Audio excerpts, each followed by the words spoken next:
तुम्हाला माहिती देवांचे आजोबा आपले आहे की नाही, त्यांनी काय केले, आपल्याकडे एक व्याख्याते आणलेली आहे. खरं तर लहान मुलांना लहान वयामध्ये काही जर चांगल्या गोष्टी सांगितल्या तर नक्कीच त्याचा चांगला परिणाम त्यांच्या आयुष्यामध्ये होत असतो.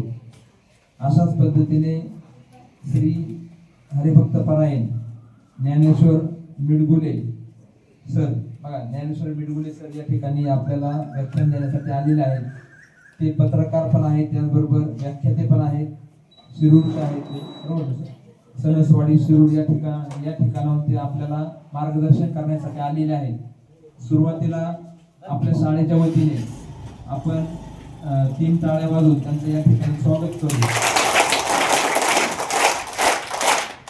तसेच त्यांच्याबरोबर आलेले त्यांचे सहकारी दत्तात्रय भुजबळ यांच्याही शाळेच्या वतीने हार्दिक असं आपण स्वागत करू. आणि मी हरिभक्त परायण ज्ञानेश्वर मिडगुले महाराज यांना विनंती करतो की त्यांनी आपल्या कार्यक्रमाला या ठिकाणी सुरुवात करावी.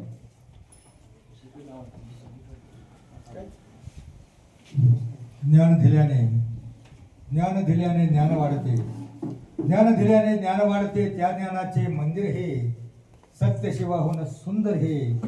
सुंदर अशा जिल्हा परिषद शाळेच्या गुरुजनांना वंदन करून तुम्हा विद्यार्थी बालमित्रांना ज्ञानेश्वर मिडगुलेचा मनापासून मनपूर्वक नमस्कार. मुलांनो, खरं तर आमच्या 70पेक्षा 35ची पिढी हुशार आहे. 35 पेक्षाही तुमची 10, 5, 7, 10, 12ची पिढी हुशार आहे. पण भानगड काय झाली, जरा जास्तच हुशार आहे. हे चांगलं एक तर तुमच्यापर्यंत पोहोचत नाही, पोहोचलं तरी तुम्ही डोक्यामध्ये घेत नाही. बघा तुमच्या गावामध्ये कीर्तन सप्ताह होतो, सप्त्याला किती जण जातात? सगळेजण रोज रोज रोज रोज सगळे जातात. तर रोज जर सगळे जात असतील ना, नक्की पोरं चांगली होतील. तुम्ही जाता, मी बघितलं, रोज नाही बघितलं, खाली हात करा. तुम्हाला मी बघितलं, मी एकदा काल्याच्या कीर्तनला आलो होतो. काल्याचं कीर्तन झाल्यावर तुम्ही लाईन मध्ये होता. कशाला? भोजन. म्हणून भोजन आणि भजन. भोजन आणि भजन या शब्दामध्ये एक काना आणि एक मात्रा एवढं अंतर आहे. पण काल्याच्या कीर्तनाचं दुपारी केलेलं भोजन फार तर उद्या सकाळपर्यंत तुमच्या पोटामध्ये राहील. उद्या सकाळी गुडुडगुम गटव राहणार आहे महिनाभर. पण एखादा कीर्तनातला एखादा अभंग, महाराजांनी सांगितलेला एखादा चांगला विचार जर तुमच्या डोक्यामध्ये बसला तर तुमचं जीवन कधीच भंग होणार नाही.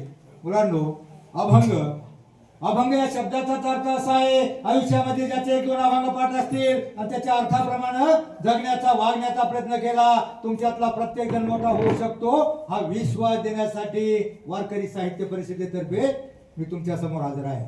बघा, अभंगाचा अर्थ चांगला असतो. संतांच्या साहित्यामध्ये सर एवढ्या चाली चांगल्या, एवढा अर्थ चांगला आहे. आणि त्याच्यामध्ये फक्त अभंग नाही, त्याच्यामध्ये पदे, ओव्या, दोहे, श्लोक, गवळण, भारूड, कबीर महाराजांचे अभंग याचा अर्थ आणि याच्या चाली एवढ्या चांगल्या असतात. पण ते तुमच्या डोक्यामध्ये बसत नाही. तुमच्या डोक्यामध्ये काय बसतं? बघा, एखादा डीजे वाजला का तुम्ही तिकडे बघ सगळेजण पळतात. मला सांगा सर, मी एका वरातीला आलो होतो, तर तुमची पोरं काय बारकाली पोरं फार चलाक आहेत. डीजे पुढे फार चांगली नाचतात. कोण चांगले नाचतात? हातवर करा. सगळे नाचतात. आता मला सांग बाळा, त्या डीजेचा आवाज किती नाजूक असतो आणि मग कळत अरे डीजेचा आवाज एवढा मोठा असतो. डीजे रस्त्यावर असल्यावर घरं धडकतात, भांडी हाकतात. मला सांग, तुझं डोकं त्या दगड मातीच्या भिंतीपेक्षा निभार आहे. माझ्या एका मित्राचा मुलगा, सर ही पिढी फार हुशार आहे, पण जे चांगलं त्यांच्यापर्यंत पोहोचत नाही आणि वाईट ते पटकन पोहोच. तुमच्या गावात हरिपाठ होतो? हरिपाठाला किती जण जातात रोज? म्हणजे तुम्हाला अभंग यायला पाहिजे. हरिपाठामध्ये एक 38 नंबरचा अभंग आहे, हात खाली करा. 38 नंबरचा अभंग आहे. कोणता अभंग आहे? हरिपाठाला रोज जाता म्हटला. 38 नंबरचा एक अभंग आहे. कोणता अभंग आहे? 38 नंबरचा अभंग? अवघाची संसार म्हणा, अवघाची संसार सुखाचा करीन आनंदे भरीन तिन्ही लोक. काय तो त्याचा अवघाची संसार सुखाचा करीन म्हणजे कुणाचा संसार म्हटलंय? आपल्या घरातला म्हणलंय का? पप्पा मम्मी गुड्डी नुड्डू चौघांचं म्हटलंय का? कुणाचा म्हटलंय? अख्ख्या जगाचा विश्वाचा संसार सुखाचा करीन आणि आनंद भरीन तिन्ही लोक म्हणजे स्वर्ग मृत्यू पाताळ सगळीकडे आनंद निर्माण करेल. अभंगाच्या एका चरणाचा अर्थ एवढा मोठा असतो. अख्ख्या संतांच्या साहित्यामध्ये एवढं भांडवल आहे. 2 अभंग पाठ केले आणि त्याप्रमाणे वागण्याचा प्रयत्न केला. मी म्हणतो जगाचा संसार सुखाचा करायचा आहे हा अर्थ नाही कळला, स्वतःचा संसार सुखाचा करायचा आहे एवढं कळलं तरी फार झालं. आता मला सांगा, तू डीजे पुढे नाचतो, हा डीजेला तुला कोणी बोलवतो का? ये तू कधी बोलव येतं का? तरी तू डीजेला जातो आणि तू हरिपाठाला जात नाही. मग एक आपण म्हणता कोण सर ये पुढं वाजवते चांगले, तू वाजवते ते चांगलं आहे. हरिपाठामध्ये 38 नंबरचा अभंग आहे अवघाची संसार सुखाचा करीना. त्यातला एक अर्थ फक्त डोक्यात घ्या. जगाचा संसार हा अर्थ नाही कळला, अवघाची म्हणजे स्वतःचा करायचा एवढं जरी कळलं तरी फार झालं. आणि दुसरा एक सावता महाराज नाव ऐकलं का तुम्ही? सावता महाराजांचा एक अभंग आहे बघा. सावता महाराजांचा अभंग आहे कांदामुळा भाजी अवघी विठाय माझी लसूण मिरची कोथंबिरी अवघा झाला माझा हरी मोठ नाडा वीर दोरी अवघी व्यापिली पंढरी सावता म्हणे केला मला विठ्ठल पायी गोयला गळा. सावता महाराजांचा अभंग आहे. सावता महाराजांचं गाव आरण पंढरपूर पासून अगदी जवळ 35 किलोमीटरवर सोलापूर हायवेच्या बाजूला. पण सावता महाराज कधी पंढरपूरला गेले नाहीत. आपल्या शेतामध्ये मोठ चालू करायचे आणि काम करता करता ते देवाचं नाव घ्यायचे. काम करता करता देवाचं नाव घ्यायचे आणि मोठ चालू करायचे. पहिला मोठा होत्या बघा, पूर्वी मोठा होत्या आणि मोठं चालू केल्यावर किंवा शेतामध्ये शेतकरी आऊस चालू केल्यावर बैलाच्या माग गाणं म्हणतो तशी पहिली गाणं म्हणायची. मोठंवर गाणं वेगळं होतं पण तो धार्मिक होता. मोठंवरलं गाणं वेगळं होतं. मोठं बघा, चल शिरपा देवाची किरपा झाली औंदा छान र छान गाव मोठवरच गाणं गाव मोठवरच गा. पण तो असं नाही म्हणायचा. तो धार्मिक होता, आध्यात्मिक होता, संतांचे विचार त्याच्यामध्ये होते. विठ्ठलाचा भक्त होता. मोठ चालू केली का तो आपलं गाणं सुरू करायचा. विठ्ठल विठ्ठल विठ्ठला हरि ओम विठ्ठला म्हणा.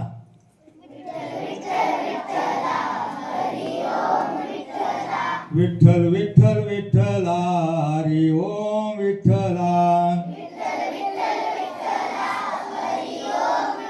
वर्षभर मोठ्याचं पाणी द्यायचा आणि पाणी दिल्यावर पीक काढायला यायचं. पण काढायला आलंय का नाही हे कात्री करण्यासाठी तो कांदा मुळा भाजी एखादा कांदा उपटायचा, एखादा मुळा उपटायचा आणि तो मुळा आपल्या हातामध्ये पाहायचा. त्याला आनंद व्हायचा. त्या मुळ्यामध्ये कांदा मुळ्यामध्ये त्याला विठ्ठल दिसायचा आणि मग तो आनंदाने त्याच्याकडे पाहत म्हणायचा विठ्ठल माझा माझा माझा माझा माझा.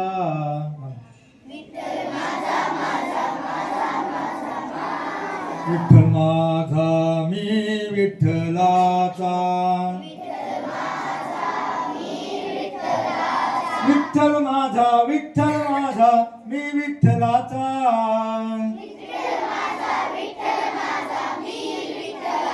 विठ्ठल माझा माझा माझा माझा माझा.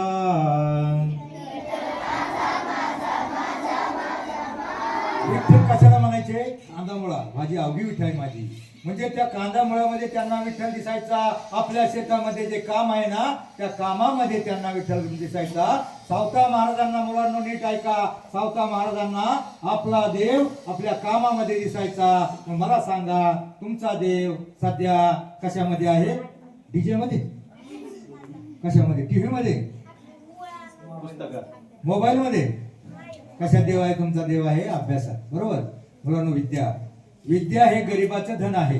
विद्या हे गरिबाचं धन आहे. श्रीमंतांचा अलंकार आहे. असं धन आहे जगातला कोणताही तोटा तुमच्यापासून हिरावू शकत नाही. तुमच्याजवळ 100ची नोट असली एखादा आडमाजाला वाद गाठून 2 कानामध्ये देऊन काढून घेऊ शकतो. पण तुमच्या डोक्यामध्ये 29चा पाडा असला, एखादा अभंग असला, कुणी काढून घेऊ शकत नाही. मुलांनो, कोणतीही बहुमजली तुम्ही मोठमोठ्या बिल्डिंग बघितल्या ना, 10 मजली 15 मजली, कोणतीही बहुमजली उत्तुंग इमारत उभारण्यासाठी पाया पक्का असावा लागतो. प्राथमिक शिक्षण 7वी पर्यंत शिक्षण हा तुमच्या जीवनाचा पाया आहे. तो पक्का करण्यासाठी आत्ताच प्रयत्नांची पराकाष्ठा करा. एखाद्या वेळेला काय होतं, एखादा मुलगा मामाच्या गावाला जातं, मुलगी मावशीच्या गावाला जाते, 2 दिवस अभ्यास बुडतो. किती दिवस?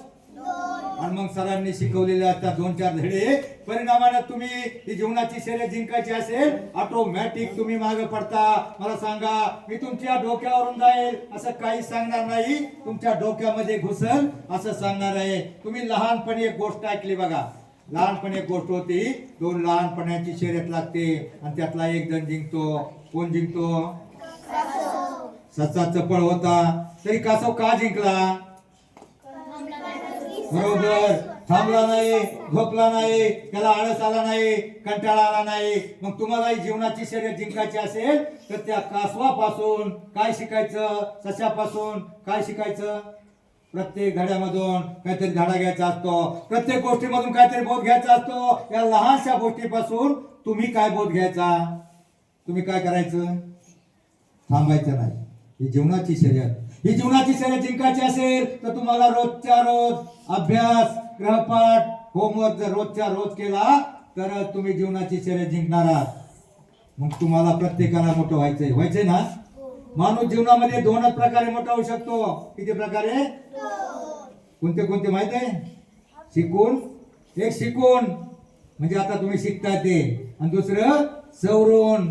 सवरून म्हणजे बघा, एखादा जुन्या काळामध्ये एखादं म्हातारा माणूस म्हणायचं, पोरगा इकडे तिकडे भटकत असतं आणि कुठं भटकतो, शाळा शिकून वगैरे, शिकून सवरून काहीतरी मोठा बोल. शिकून म्हणजे शिक्षण आणि सवरून म्हणजे सवरून. सकारात्मक अर्थाचे जेवढे शब्द, सत्य, सदाचार, संयम, सुविचार, संतांचे विचार, प्रत्येक संतांच्या विचारामध्ये माणसाचं जीवन बदलण्याचं सामर्थ्य असतं. एक चांगला विचार घेऊन जगण्याचा, वागण्याचा प्रयत्न केला, तुमच्यातला प्रत्येक जण मोठा होऊ शकतो. हा विश्वास देण्यासाठी वारकरी साहित्य परिषदेतर्फे मी तुमच्या समोर हजर आहे.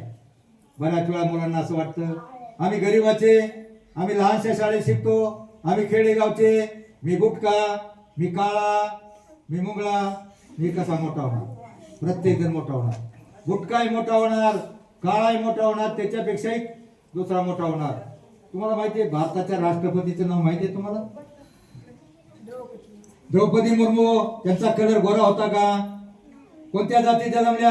आदिवासी समाजातली एक मुलगी, तिचे आई वडील कदाचित गाडले गेले, अनाथ झाले, अनाथ आश्रमात शिकली, पहिलीपासून मास्टर डिग्री पर्यंत तिचा पहिला नंबर होता. मास्टर डिग्रीच्या नंतर तिच्या मागे 6 डिग्री आहेत. त्याला राष्ट्रपती बनवलं गेलं तर तिचं शिक्षण पाहून, तिचं टॅलेंट पाहून, तिचा कलर पाहून नाही, तिची जात पाहून नाही. तुम्ही कोणत्या जातीमध्ये जन्मला हे तुमच्या हातामध्ये नसतं. देवानं आपल्याला कोणत्या जातीमध्ये जन्म द्यायचा आहे हे आपल्या हातामध्ये नसतं. पण जन्मल्यानंतर शिकून, सवरून कसं मोठं व्हायचं हे नक्की तुमच्या हातामध्ये आहे. तुम्हाला मोठं व्हायचं ना, मी तुम्हाला 2 आयडिया सांगणार आहे, फक्त 2च आयडिया. कोणाकोणाला मोठं व्हायचं हात वर करा. सगळ्यांना व्हायचे.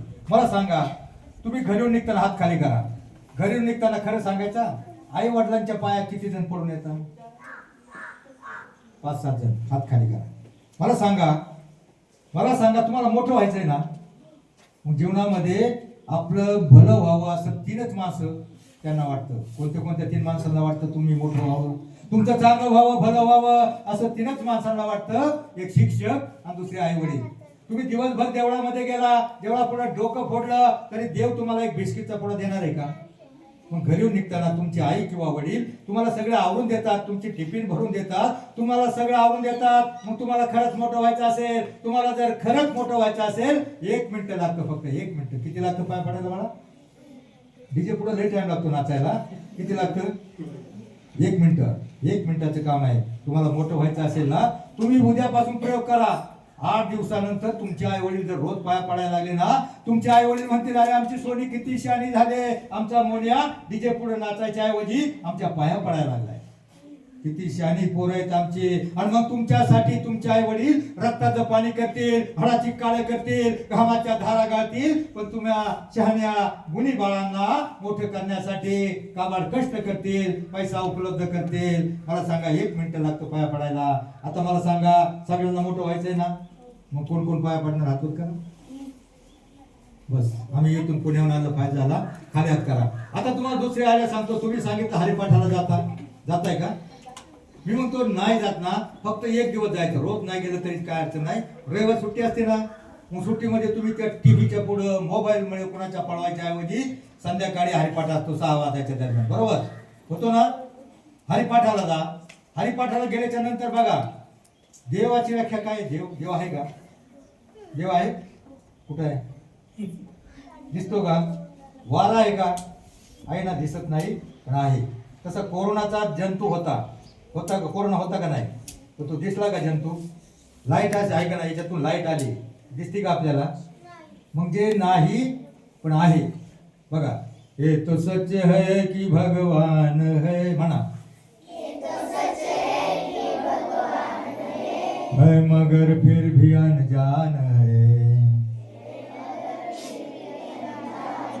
धरती पे रूप माँ बाप का,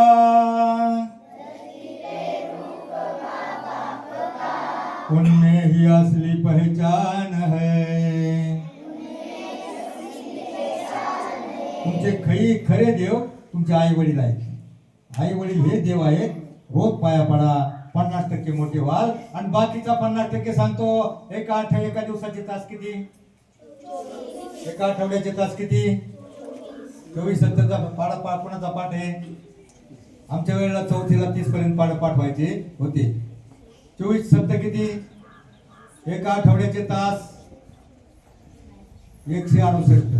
नाही जमलं ना 25-7 येते ना, 25-7 175, तिथं 7 वाजा करायची पटकन. तुम्हाला सांगा 168 तास, एका आठवड्याचे तास किती? त्या 168 तासापैकी फक्त अर्धा तास हरिपाठ अर्धा तासाचा असतो आणि अर्धा तास जायला लागतं, म्हणजे 1 तास फक्त. 168 तासापैकी रविवारच्या सुट्टीचा 1 तास जे तुम्ही मोबाईल मध्ये कुठेतरी उचकाटत असता किंवा टीव्ही पुढे बसलेला असता किंवा फालतू इकडे तिकडे फिरत असता, फक्त 1 तास हरिपाठाला जा. 1 तास जर तुम्ही हरिपाठामध्ये घालवला ना, 1 तास जर हरिपाठामध्ये घालवला ना, मला सांगा तुम्हाला अभ्यास करायचा असेल तर बाहेर डीजे वाजले होईल का? त्यासाठी आपलं मन शांत पाहिजे ना, डोकं स्थिर पाहिजे ना. हरिपाठामध्ये काय होतं? हरिपाठामध्ये काय होत असतं? हरिपाठाला जाताना तुम्ही काय म्हणतात? हरिपाठावाले काय म्हणतात हरिपाठामध्ये? हरिमुखी म्हणा. पुण्याची गणना कोण करी, असोनी संसारी जिव्हा बेगू करी. दुसऱ्या बाबचा म्हणत असतो, म्हणजे त्याच्या पुढे काय म्हणायचं हेच फक्त त्यावेळेला त्या माणसाच्या डोक्यामध्ये असतं. त्यावेळेला त्याच्या डोक्यामध्ये दुनियातल्या कोणत्याही अडचणी, कटकटी, समस्या, दुखणं कोणतंही त्याला आठवत नाही. म्हणजे त्यावेळेला त्याचं मन, चित्त, बुद्धी स्थिर, एकाग्र, पवित्र, शांत, निर्मळ होते. म्हणजे त्या माणसाचा जीव निर्माण होतो. देवाची व्याख्या तरी काय आहे? देवाची व्याख्या काय? आत्मा हात परमेश्वर, बरोबर. मग आपल्या देशामध्ये किती आत्मदेव आहेत? किती देव आहेत आपल्या देशातले? आपल्या देशात देवांची संख्या किती कोटी आहे? 33 कोटी. 33 कोटी म्हणजे 33 प्रकारचे अशी काहीतरी संकल्पना असावी. पण आजही माझ्या मते आपल्या देशामध्ये 33 कोटी देव आहेत. आत्मा हात परमेश्वर, बरोबर. पण कोणताही आत्मा परमेश्वर होऊ शकत नाही. तो दुष्ट आहे, दुराचारी आहे, व्यभिचारी आहे, अत्याचारी आहे, पापी आहे, भ्रष्टाचारी आहे. तो आत्मा देव होऊ शकत नाही. आत्मा हात परमेश्वर. पण कोणता आत्मा परमेश्वर? तर आपल्या देशाची लोकसंख्या 146 कोटीच्या वर पोहोचलेली असताना त्यापैकी 33 कोटी जिथे जागते, हसते, खेळते, सरकारी आकडेवारीप्रमाणे देव आहेत आणि ते बरोबर 33 कोटी आहेत. कोणते देव आहेत ते माहिती आहे तुम्हाला? बालवाडीपासून मास्टर डिग्री पर्यंत जे निष्पाप, निरपेक्ष, सात्विक, निर्भय वृत्तीचे जो तुम्ही विद्यार्थी आहात ना, तुम्हीच खरे देव आहात. तुमच्यातलं देवपण टिकवण्यासाठी, जगवण्यासाठी, जागवण्यासाठी माझा हा छोटासा प्रयत्न आहे.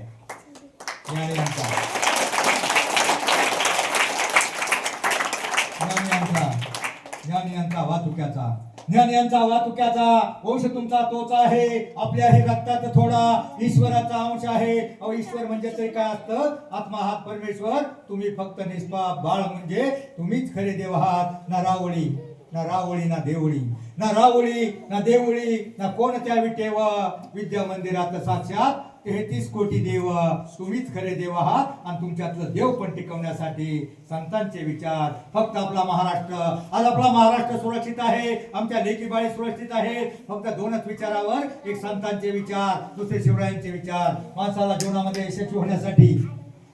यशस्वी होण्यासाठी माणसाजवळ आत्मविश्वास हवा आणि तो आत्मविश्वास मिळवण्यासाठी थोडा तरी संतांचा, शिवरायांचा इतिहास ज्ञात हवा. जगावं कसं हे आम्हाला छत्रपती शिवरायांनी शिकवलं, मरावं कसं हे शंभूराजांनी शिकवलं आणि वागावं कसं हे आम्हाला संत समाज सुधारकांनी शिकवलं. बघा, प्रत्येक गावामध्ये काकडा, भजन, आरती, प्रवचन, कीर्तन याच्यामध्ये संतांचे अभंग गायले जातात. सुंदर ते ध्यान रूप पाहत आलोचनी इवलेशे रोप, जे का रंजले गांजले 700 वर्षानंतरही हे अभंग रोज गायले जातात. ते ताजे तवाने वाटतात. हरिमुखी म्हणा ताजे तवाने वाटतात. पण ते डीजेचं, सिनेमाचं, ऑर्केस्ट्राचं गाणं काय असतं बाळा? काय असतं गाणं?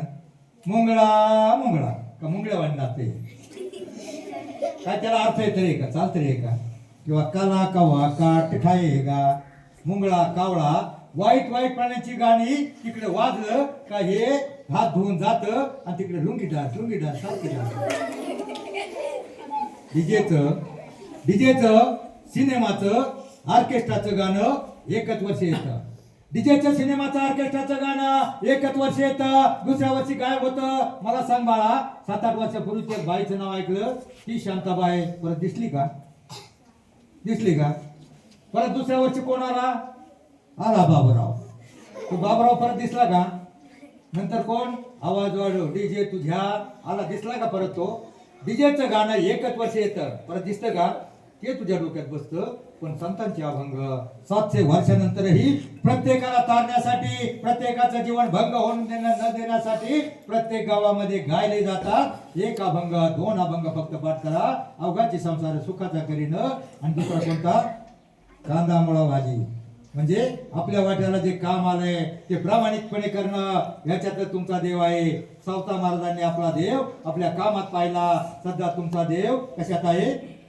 डीजे मध्ये, अभ्यासामध्ये आहे.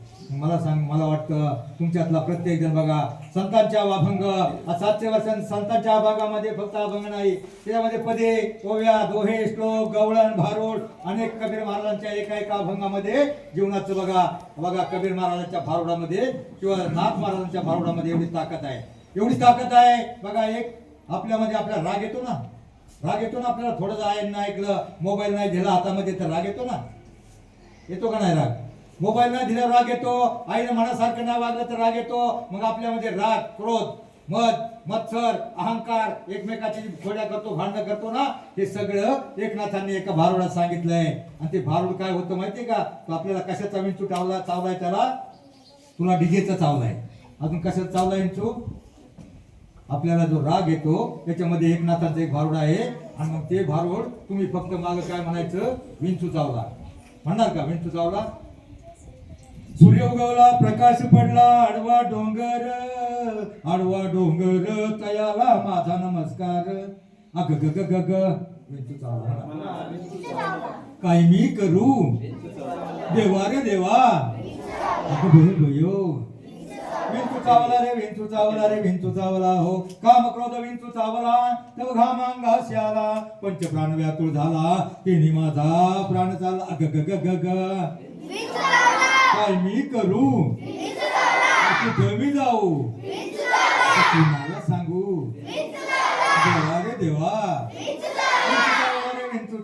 विंचू चावला हो. मनुष्य इंगळ्याती दारुण, मदनांगा मारिला तिनं, सर्वांगी वेदना जाण त्या इंगळीच्या. अग ग ग ग काय मी करू, कुणाला सांगू, कुठे मी जाऊ, देवा रे देवा. विंचू चावला हो. त्या विंचवाला उतारा, तमो गुण मागे सारा. म्हणजे आपला राग येतो ना तर राग येऊन द्यायचा नाही. तमो गुण मागे सारा, सत्व गुण लावा अंगारा, विंचू इंगळी उतरे धर. अग ग ग ग ग मी करू, देवा रे देवा, कुणाला सांगू,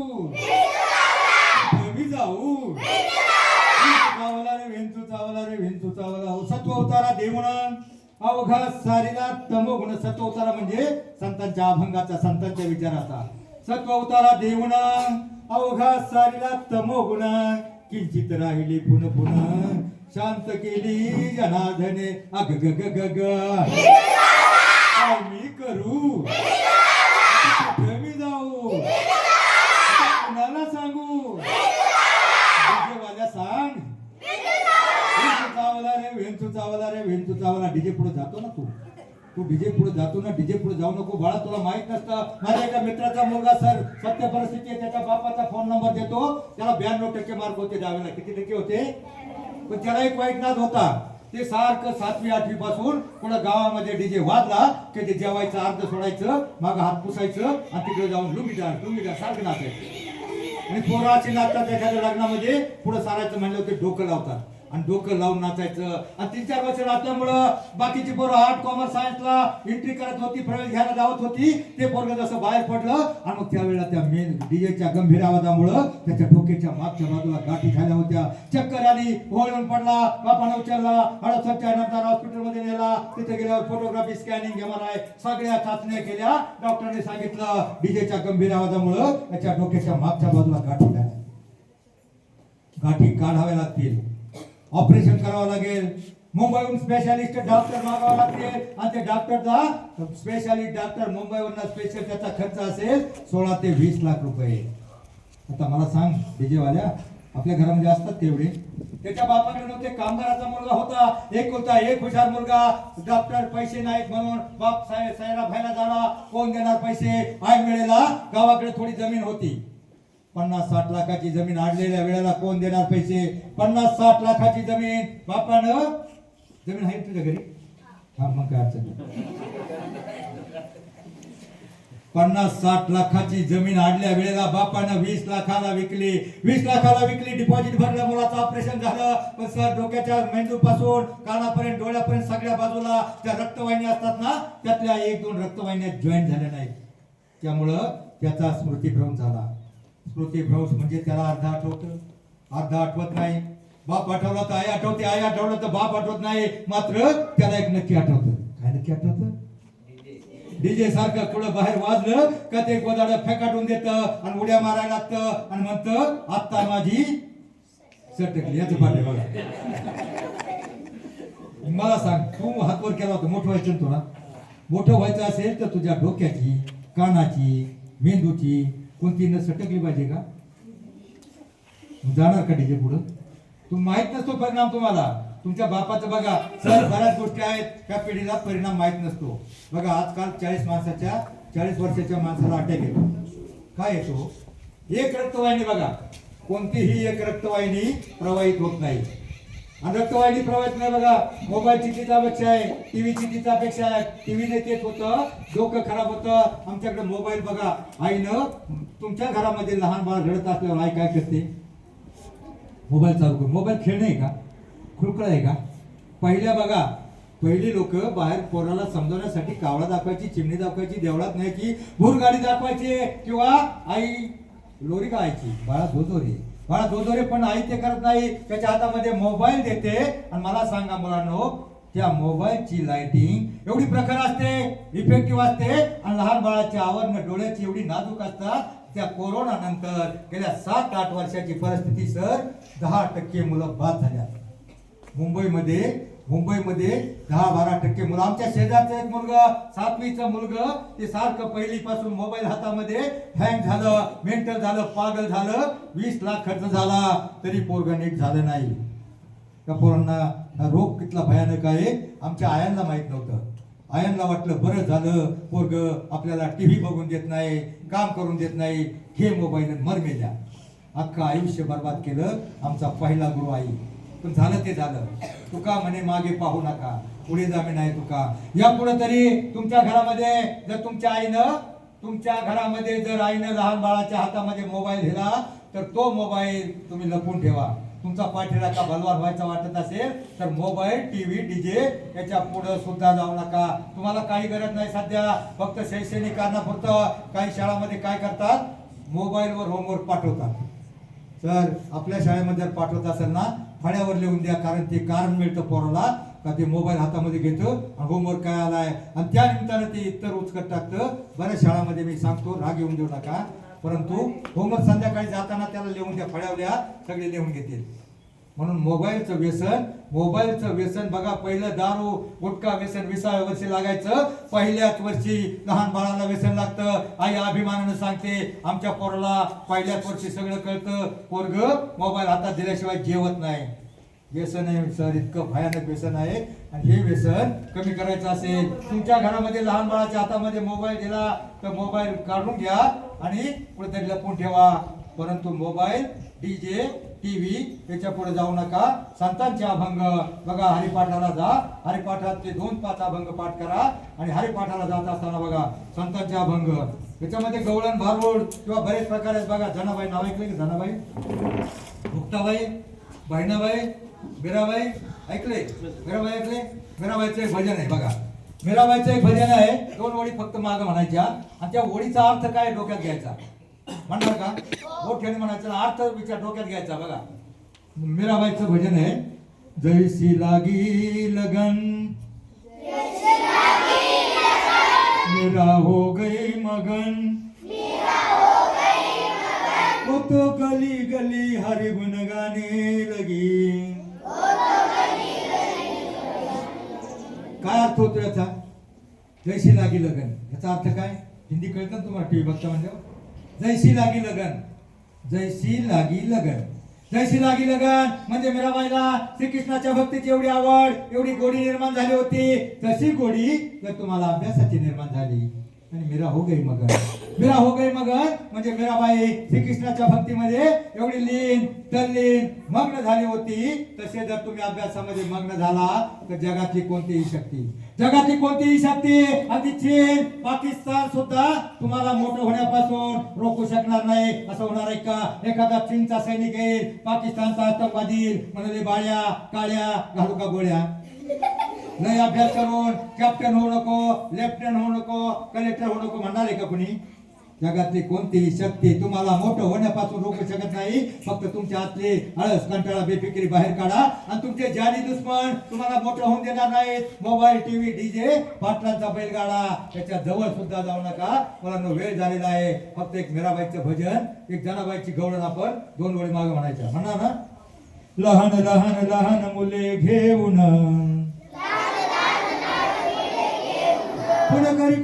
खोडा करी मना मोहन, लाजवी हा चक्र पाणी, जनी हसे हसे गाय गाणी, जनी हसे गाय गाणी, हसे गाणे गाऊन. वगैरे थोडी तरी चाल आहे का नाही? कनिष्ठ मुंगळा मुळा आहे. म्हणजे संतांचे अभंग, गवळण, भारुड याच्या चाली चांगल्या असतात, अर्थ चांगला असतो, ते तुम्ही डोक्यात घेत नाही. डीजे पुढे जाऊ नका, डीजे पुढे जाऊच नका. रोज आई वडिलांच्या पाया पडा, 1 मिनिट लागतं. आणि हरिपाठाला जा. जर हरिपाठाला गेला आणि तुमचे पुढल्या वर्षापर्यंत हरिपाठ झाला तर ते प्रत्येकाला 100 रुपयाचं बक्षीस पुढल्या वेळेला आम्ही आल्यावर देऊ. आणि त्याचं युट्यूबला दाखवू.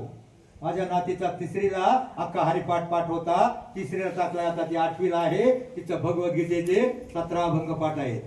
मुलांना अभंग या शब्दाचा अर्थ असा आहे, त्याचे 2-5 अभंग पाठ असतील आणि 2 अभंगाप्रमाणे वागण्याचा प्रयत्न केला, तुमच्यातला प्रत्येक जण मोठा होऊ शकतो. आता 2 ओळी फक्त मागे म्हणा. कानडा राजा पंढरीचा, वेदा नाही कळला नाही, अंतपारजाचा. तुला कसला अभंग पाहिजे? मला माहिती, डीजे चालू पाहिजे ना. म्हणा, छुन्नुक छुन्नुक टाळ वाजवी, पाटामधलं पाणी,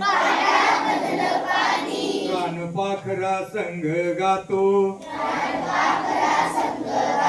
तुझी विठ्ठला गाणी, विठ्ठलनामाची शाळा भरली, विठ्ठल विठ्ठल जय हरी विठ्ठल, विठ्ठल विठ्ठल मोठ्याने म्हणा, टाळ्या जोरात वाजवा. मी तुम्हाला शास्त्रीय कारण सांगतो. काय होतं, 30-40 माणसाच्या वयाच्या माणसाला अटॅक येतो. तो अटॅक काय येतो, तर एखादी रक्तवाहिनी ब्लॉक झाली आणि मग त्याला 20-30 लाख खर्च होतो. जमीन विकावं लागते, ती तुम्हाला भविष्यात अडचण येऊ नये म्हणून तुम्ही मोठ्याने टाळ्या वाजवा, विठ्ठल म्हणा. तुम्हाला शास्त्रीय कारण सांगतो. विठ्ठल विठ्ठल जय हरी विठ्ठल, विठ्ठल जय हरी विठ्ठल, विठ्ठल विठ्ठल विठ्ठल विठ्ठल, विठ्ठल विठ्ठल विठ्ठल विठ्ठल विठ्ठल. आता जोरात टाळ्या वाजवल्यावर हाताला झिंझिण्या झाल्या नाही झालं ना. मग झिंझिण्या झाल्यावर काय होतं, आपल्या हातातल्या रक्तवाहिन्या सगळ्या प्रवाहित होतात.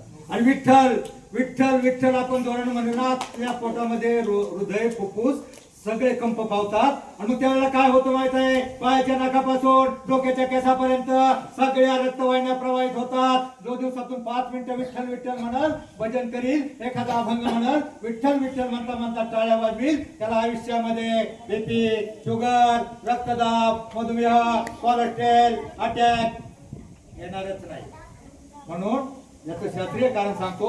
मोठं झाल्यावर आपल्याकडे एवढा पैसा नसतो, आजारी झाल्यावर माणूस पैशाअभावी मरतो. म्हणून आयुष्यामध्ये फक्त 5 मिनिटं एखादा अभंग म्हणा, विठ्ठल विठ्ठल म्हणा, टाळ्या वाजवा. बस मुलांना, मला कल्पना वेळ झालेला आहे. तुम्हाला एक प्रश्न विचारतो, एका प्रश्नाचं उत्तर कोण देणार आहे. आपल्या देशाची घटना जाणलेली ते डॉक्टर बाबासाहेब आंबेडकर आणि ज्यांनी मुलींना शिक्षणाची संधी उपलब्ध करून दिली, त्या क्रांतीज्योती सावित्रीबाई फुले, आणि ज्यांनी विद्येची व्याख्या करताना विद्येविना मती गेली, मतीविना नीती गेली, नीतीविना वित्त गेले, वित्ताविना शूद्र खचले, अवघे अनर्थ या विद्येने केले, ते महात्मा फुले आणि डॉक्टर बाबासाहेब आंबेडकर. यांच्या मानसपुत्राचं नाव काय, कोण सांगते का बघा. काय,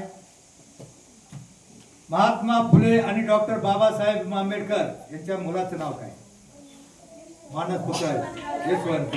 तिच्यासाठी टाळ्या वाजवा. चला पुढे. मुलांसाठी एक प्रश्न विचारणार आहे, कारण मुलांना पण बक्षीस मिळलं पाहिजे. वर्षापूर्वी एक पिक्चर बघितला होता, त्याचं नाव सैराट. माहिती ना, ऐकलं का, पाहिलं ना तुम्ही, दोनदा पाहिलं बरोबर. मग त्या सैराट मधला छोटा प्रश्न विचारतो. त्या सैराट मध्ये बघा एक हिरो होता, आणि ते हिरो आणि त्याच्या एका मित्राचं नाव कोण सांगते बघा, किती हुशार आहे पोर बघू. त्याचं नाव काय, काय, आणि त्याच्या मित्राचं हा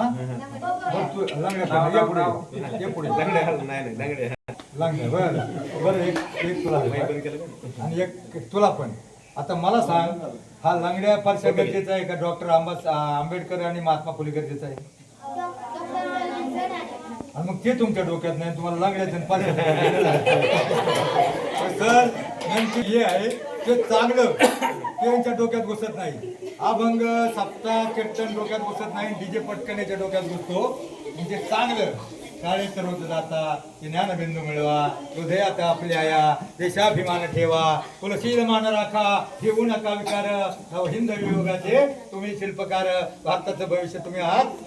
तुम्ही आंबेडकर, शाहू फुले, छत्रपती शिवराय यांचे इतिहास, यांचा इतिहास डोक्यात ठेवा.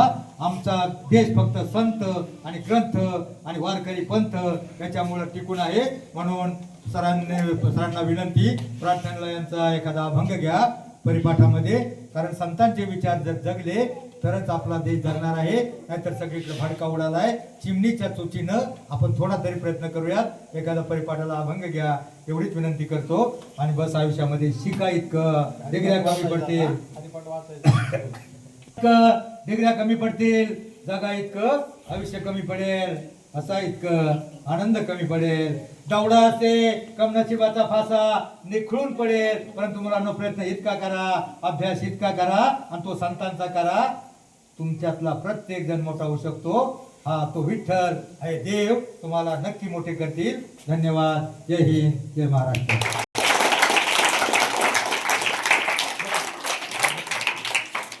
ज्ञानेश्वर बिडगुले महाराज यांनी आपल्याला आध्यात्मिक क्षेत्राचं आपल्या जीवनामध्ये कसं महत्व आहे, बरोबर आहे का.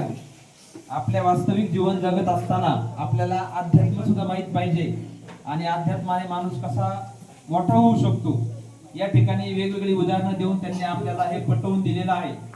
सगळ्या मुलांच्या आता लक्षात आले आपण काय केलं पाहिजे. त्यांनी महाराजांनी सांगितल्याप्रमाणे किमान आठवड्यातून किती वेळ एक तास त्यांनी सांगितले. 168 तासांपैकी 1 तास आपण जर हरिपाठासाठी दिला तर आपल्यामध्ये नक्कीच बदल होईल. आणि तुम्ही सांगितल्याप्रमाणे महाराजांना म्हणजे मी शब्द देतो की नक्कीच विद्यार्थी आमचे या ठिकाणी 1 तास वेळ देतील. प्रत्येक जण हरिपाठाला जाईल, बरोबर ना. आणि घरी सांगितल्याप्रमाणे प्रत्येक जणाने आपल्या आईच्या किंवा वडिलांच्या सकाळी येताना काय करायचे, हा जे असतील घरी त्यांच्या आपण पाया पडून यायचंय. आणि मोबाईलचा वापर त्यांनी खूप सुंदर उदाहरण दिलेले आहेत बघा. आपली आई काय करते, आपल्याला लहान मुलांना खेळवण्यासाठी, बरोबर ना, किंवा चला आपल्याला काहीतरी काम करायला वेळ मिळतोय त्यासाठी मोबाईल आपल्याकडे देत असते आणि आपण त्या मोबाईलच्या एवढ्या आहारी जातो. त्यांनी सांगितल्याप्रमाणे काही विद्यार्थ्यांचा म्हणजे बघा मेंदू किंवा त्या नसा ज्या आहेत तेवढा हे झालेले, ते मानसिक रुग्ण झालेले आहेत. आणि असे उदाहरण खूप आहेत. तेव्हा आपण प्रत्येकाने कमीत कमी मोबाईलचा वापर कसा करता येईल यासाठी आपण सर्वांनी ती लक्षात घ्यायची. पाठ करणाऱ्याला हरिपाठ देतो. आणि ज्यांची इच्छा, बघा महाराजांनी सांगितले ज्यांची इच्छा 5 अभंग हरिपाठ, ह्या हरिपाठामध्ये त्यांनी वेगवेगळे अभंग दिलेले आहेत. 5 अभंग जर आपण पाठ केले करत असताल तर ते आपल्याला हे हरिपाठचं पुस्तक देणार आहे. कोणाची इच्छा असेल त्यांनी हात वर करायचा. 5 अभंग त्यांना पण पुढच्या वेळेस जेव्हा ते येतील त्यावेळेस त्यांना म्हणून दाखवायचे बरं का, हात वर करायचा नाही. तर 5 पाठ झाले पाहिजे आणि ज्याप्रमाणे भेटले खेळ आहे त्यांना कोणाला येत होतं.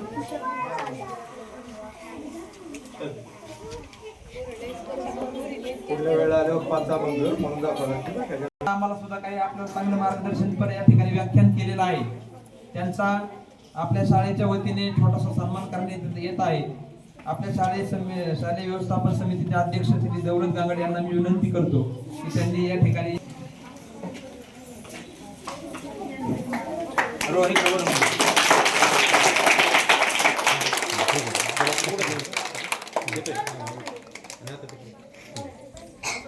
हे सगळं YouTube चॅनलला दिसणार आहे. आजूबाजूच्या शाळेमध्ये व्हायरल करा. आणि वेगवेगळ्या प्रकारची, हे एकच नाही 7-8 प्रकारची वेगळी व्याख्यानं आहेत.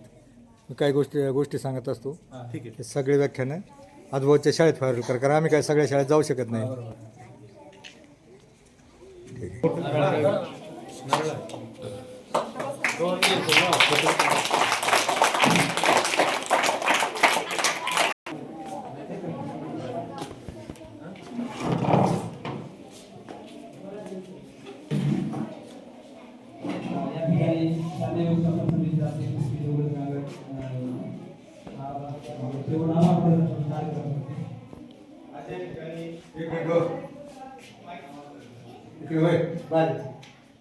निश्चितपणानं प्राथमिक शाळेच्या आपल्या सर्व विद्यार्थ्यांना एक आध्यात्मिक मार्गदर्शक, खऱ्या अर्थानं आपण शिक्षण घेत असताना अध्यात्माची जोड आपल्या शिक्षणाला जर दिली तर निश्चितपणानं आपलं भवितव्य उज्ज्वल होऊ शकतं. आपण निश्चितपणानं अध्यात्माच्या वारसा पुढे ठेवून ज्याप्रमाणे आपले साधू संत असतील किंवा जे त्यांनी वेगवेगळे दाखले दिले या ठिकाणी वेगवेगळ्या दाखल्याच्या माध्यमातून आपल्याला मार्गदर्शन केलं. निश्चितपणानं आपल्या शाळेच्या वतीनं महाराज, त्यांच्याबरोबर आलेले त्यांचे सहकारी आणि ज्यांच्या माध्यमातून या ठिकाणी हा गोड असा कार्यक्रम आयोजित केला ते आपल्या गावचे श्री भोगाडे महाराज, विलास महाराज भोगाडे, या सर्वांना शाळेच्या वतीने या ठिकाणी धन्यवाद देतो आणि या ठिकाणी थांबतो. निश्चितपणानं त्यांनी आपल्याला सर्वांना हरिपाठाची पुस्तकं दिलेली आहेत. ते पुढच्या वर्षी या ठिकाणी येणार आहेत. तर पुढच्या वर्षी निश्चितपणानं आपल्या कोणत्याही विद्यार्थ्याला त्यांनी जर उठवलं तर त्यांना हरिपाठ यावा अशी त्यांची अपेक्षा आहे. निश्चितपणानं आपण त्यांची अपेक्षा पूर्ण करा असे या ठिकाणी विश्वास व्यक्त करतो आणि या ठिकाणी थांबतो. धन्यवाद. हे ठेवून घ्या तोपर्यंत एक ठेवा.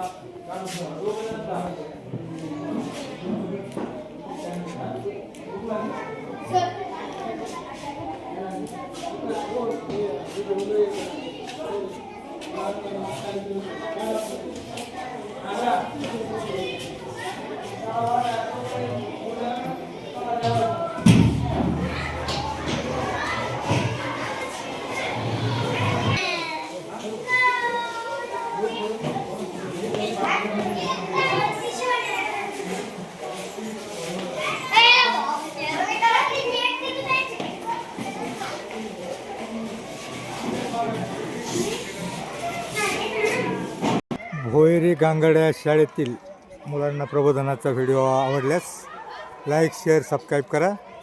धन्यवाद.